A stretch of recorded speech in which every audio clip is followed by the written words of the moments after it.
ایک دن حضور نے وضو کیا تو اصحاب رسول آگے بڑھے، حضور کے مبارک وضو کو اپنے ہاتھوں پہ لے کے اپنے چہروں کے اوپر ملنے لگے، اور جنہیں وہ پانی نہیں ملتا تھا وہ ان گیلے ہاتھوں سے ہاتھ رگڑ کے ان کو اپنے چہروں پہ ملتے۔ محبتوں کا یہ انوکھا انداز۔ کچھ لوگ دلیلیں ڈھونڈتے رہ جاتے ہیں۔ اللہ اکبر، پانی ہڑا نو لوڑ کی راہ براندی، پہنچے آپ دریا سرکار یارا۔ تو وہ حضور کے مبارک وضو کا پانی اپنے ابدان پہ مل رہے ہیں۔ فقال لهم النبی صلی اللہ علیہ وآلہ وسلم، تو آقا کریم علیہ الصلوۃ والسلام نے فرمایا، ما یحملکم علی ھذا، تمہیں اس بات پر کس چیز نے ابھارا کہ تم یہ کام کر رہے ہو؟ میں نے تو حکم نہیں دیا، سارے امور کا حکم نہیں دیا جاتا۔ محبت کا اپنا مزاج ہے، محبت کچھ خود سمجھتی ہے، محبت کے اپنے رنگ ہیں، کچھ چیزیں محبت کشید کرتی ہے۔ تو کہا کہ میں نے تو یہ حکم نہیں دیا، ما یحملکم علی ھذا، تمہیں اس بات پر کس چیز نے ابھارا؟ قالوا حب اللہ و رسولہ، اللہ اور اس کے رسول کی محبت نے۔ یہ تقاضۂ محبت ہے کہ محبوب کے بدن سے گرا ہوا پانی بھی زمین پہ نہ بہنے پائے۔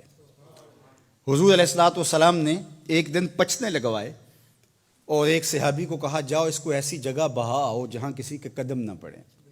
وہ گئے اور ایک پتھر کی اوٹ میں بیٹھ کر نوش جان کر لیا، اور جب وہ واپس آئے تو حضور نے دیکھا تو کہا، لعلک شربت، شاید تو پی آیا ہے۔ اس نے کہا، جی حضور، میں نے کہا کہ اس سے بہتر اور کیا جگہ ہو سکتی۔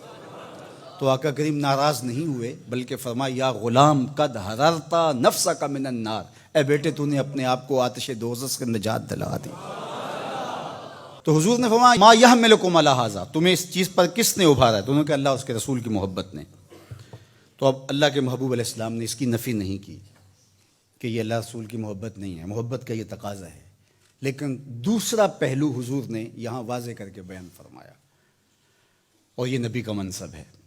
آقا کریم نے ارشاد فرمایا، من سرہ ان یحب اللہ ورسولہ او یحبہ اللہ ورسولہ، جو اس بات کو پسند کرتا ہے کہ وہ اللہ اور اس کے رسول سے محبت کرے اور اللہ اور اس کے رسول بھی اس سے محبت کریں، فلیصدق حدیثہ اذا حدث، اس کو 3 کام کرنے چاہیے۔ ایک، جب بھی بولے سچ بولے، وَلْيُؤَدِّ أَمَانَتَهُ إِذَا تُؤْمِنَ، اور جب اس پر لوگ اعتبار کر کے اس کے پاس اپنی امانت رکھیں تو وہ اس میں خیانت نہ کرے۔ اور تیسری بات ارشاد فرمائی، وَلْيُحْسِنْ جِوَارَ مَنْ جَاوَرَهُ، جو اس کا ہمسایہ ہو اس کے حقوق کا خیال رکھے۔ ایک طرف تمہارا یہ عمل کہ تم میرے وضو کے پانی کو بھی زمین پر گرنے نہیں دیتے، یہ تمہاری محبت کا چھلکتا ہوا ایک انداز ہے، لیکن کہیں یہی نہ رک جانا اور محبت کے اسی انداز کو ہی اپنا کر کے باقی سب چیزوں سے بے نیاز نہ ہو جانا۔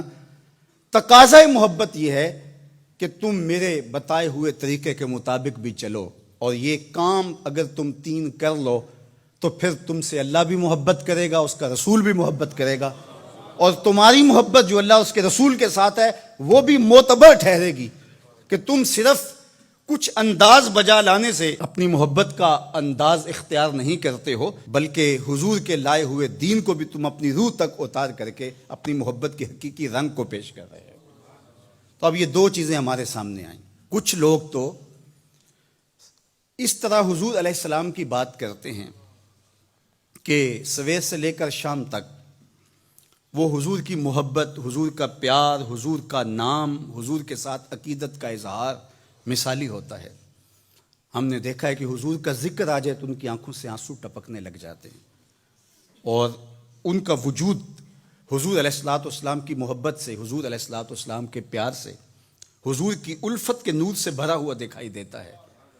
لیکن ہم جب دیکھتے ہیں تو وہ 5 گانا نماز بھی نصیب نہیں ہوتی، اللہ کے بندوں کے جو حقوق ہیں ان میں وہ بہت زیادتی کر رہے ہوتے ہیں۔ اور دوسرا رویہ یہ ہوتا ہے کہ وہ تہجد بھی پڑھیں گے، حقوق العباد کا خیال بھی رکھیں گے، لیکن حضور کا نام بھی صحیح طریقے سے لینے کی توفیق نہیں ہوتی۔